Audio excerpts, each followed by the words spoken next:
All right, let's start the. I don't believe that. All right, start over. Okay, here we go. We're going to start with the what do you see, then we'll get into the actual trading. I'll have to speed it up a little bit, obviously, so that we can make the morning bell. Um, First of all, let me show you this here. Dadgummit. I want you to pay attention to what I'm doing here. We kind of see that trend line, right? And you say, okay, it's a trend line. Watch.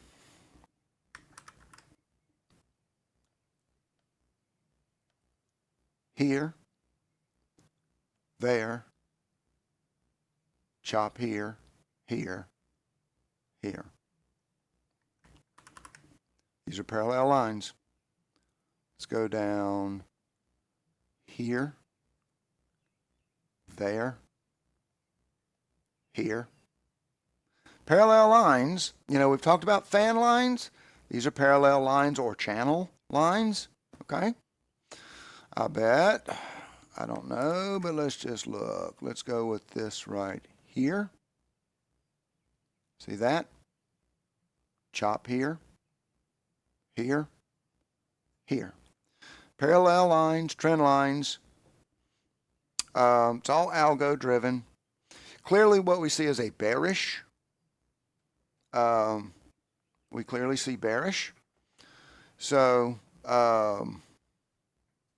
yeah, I'm on my headset here. So we definitely see bearish overall trend here, but parallel lines are just like, have this odd significance to them, just like fan lines do. So you can definitely look at some of this. I'll let you do your own analysis on that. My point being is we clearly see bearish patterns. All right. Now, if you're supply and demand, this is Kevin's domain. I'm not going to promise to be as good as Kevin on this by any means. I am, by the way, this platform is NinjaTrader. It is the technical, I think it muted again. Can people hear me okay? Somebody else talk to me. It looks like I'm speaking up here in the stream. Let me see. Sounds fine. Okay. Oh no. Looks like I'm doing okay. It's coming through on my end. Till somebody tells me otherwise. Let's see.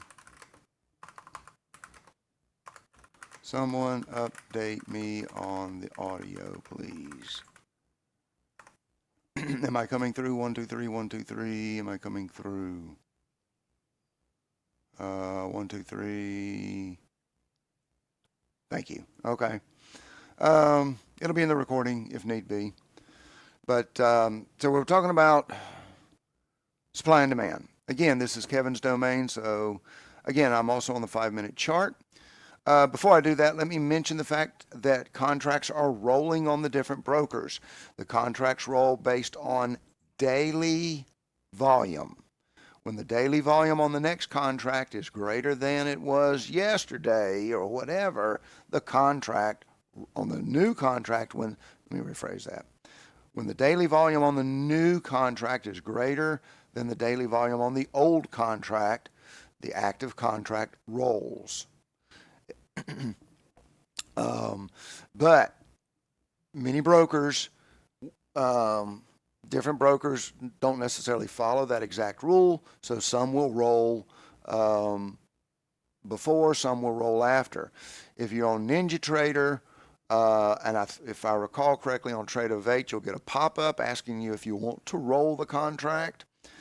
If you're on Schwab, typically most people just use the continuous contract. But understand that if you use the old contract, the H6, if you use the H6, the chart is the same, but the chart is the same, but the drawings have shifted because the numbers changed. So because the drawings, Trading View has a way for you to move all the drawings on your chart a little bit.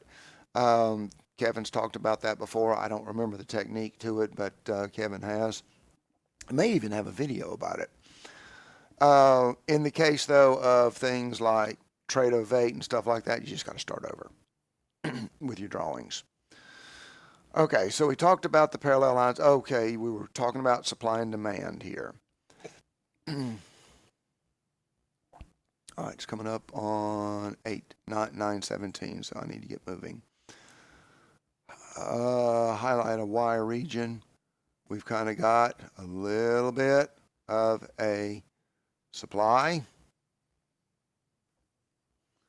So let's mark that red. I'm doing that because there's a lot of concentration of trading in this price before rejection, which means I'm not doing this one. Again, I'm not a supply and demand trader. I'm highlighting the very quick and lean version of it. This one, I'm not doing that because there's just not a lot of trading activity here at that moment. We definitely can see some concentration, a little bit of concentration here. But if I look here, I see a little bit of concentration trading right here especially. So I'm going to go ahead and I'm going to mark that.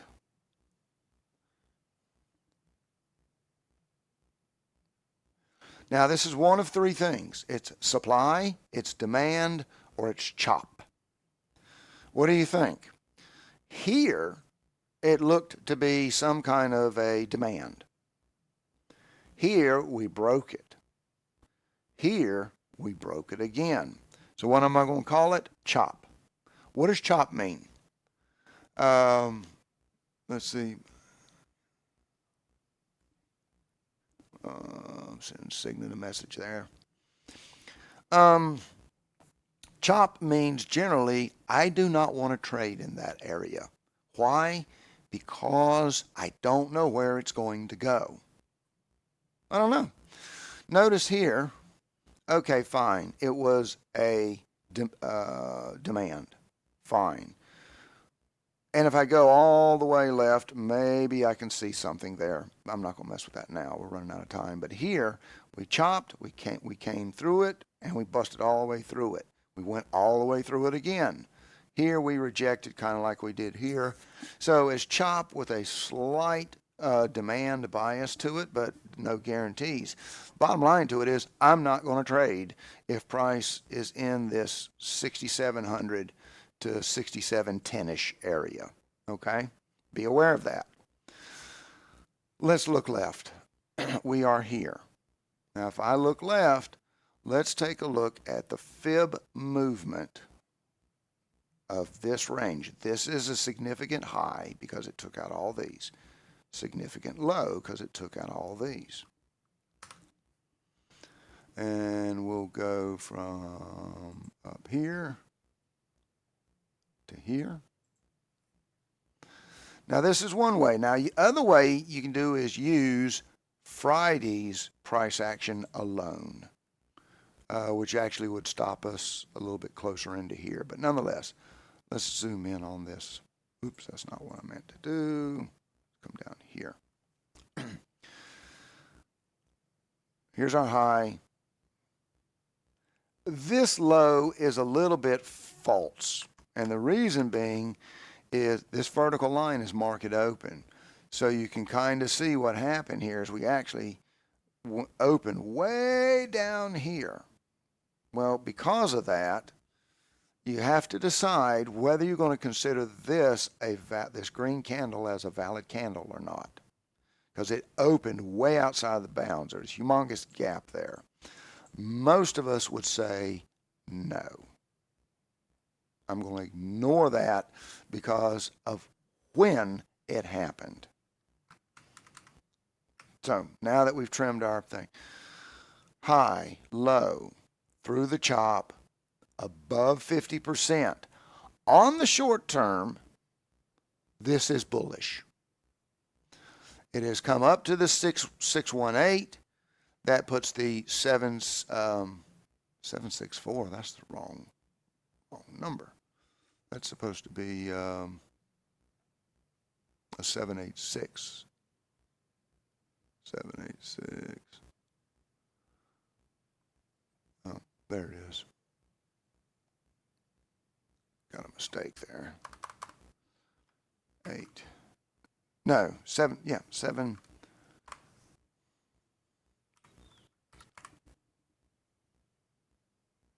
Is that right? My head's messed up. 768. 786. Dadgummit. 786, just like the processors. I'll get it right in a minute.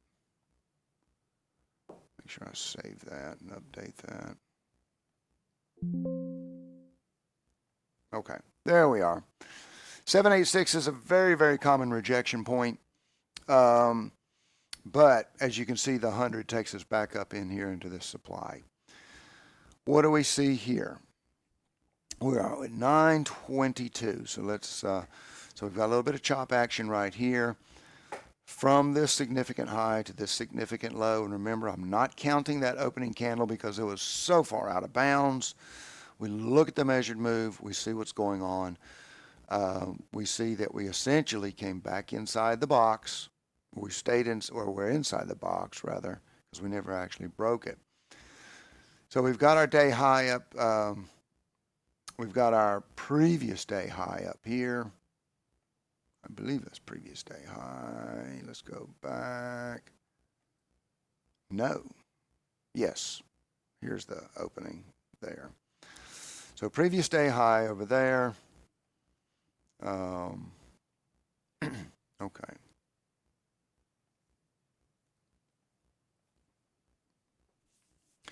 Now let's look at some other measured move structures. So we know that a full measured move is up here. Let's look at some other measured move structures. Do we have any other measured move structure? Well, there are several. I'm just going to draw them in. The first one is high to this low. Now let's kind of zoom in. A little zoom in tool here. Here. So over here, there's the zone, because we had a high, we had a low, and a move back in the middle. So, okay. Here's where we broke the 111, and you can see it did close it in the 111. It did actually, but it did not come back here and close below the box high. So that was bullish. So there it goes. It went up to the 618. Let's look for some more.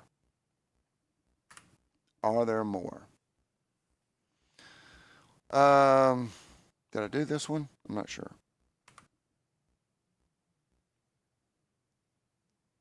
Here to here. Okay. Here's the 111.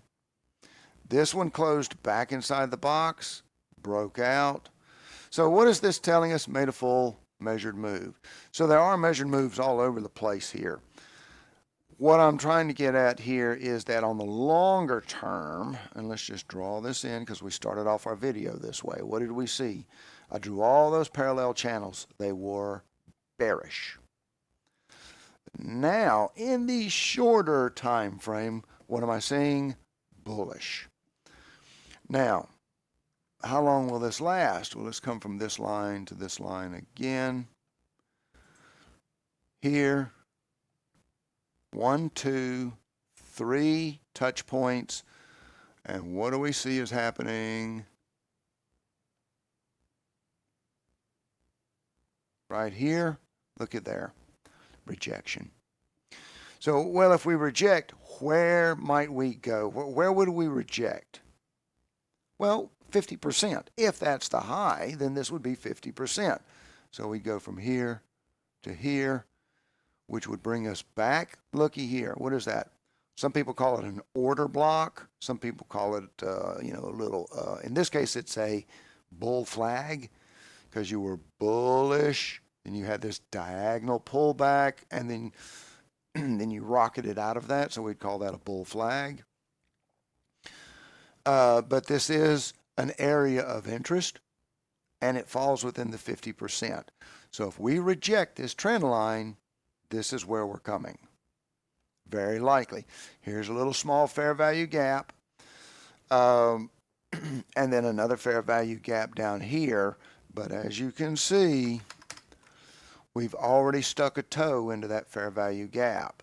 So once you stick a toe back into a fair value gap, it now comes off the table. If you went into the fair value gap and then out of it, it's now off the table. Not to say that we can't come back to it again, but it's kind of off the table.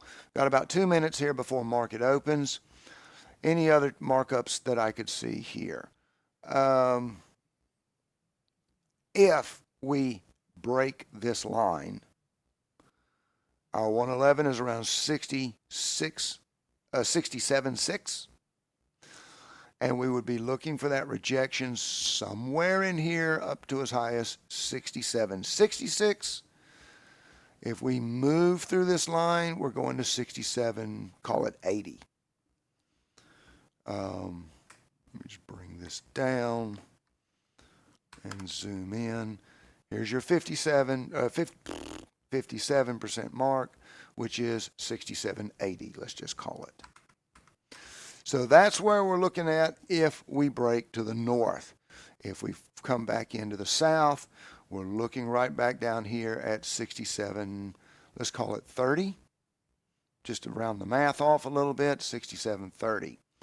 But as you can see, this trend line holds significance because of, if I can get this to function like I want to. Come here. Stupid thing. And auto scale. There. Look at that. 1, 2, 3. Now 4. Now there is a difference though. I want you to notice there's a difference. Single tick touch, single tick touch, single tick touch, conglomeration of activity.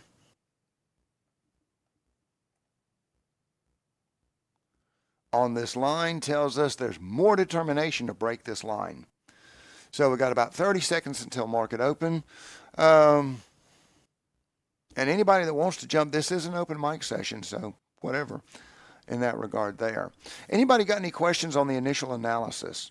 Anything you want me to focus on? Okay, so there is a what do you see session.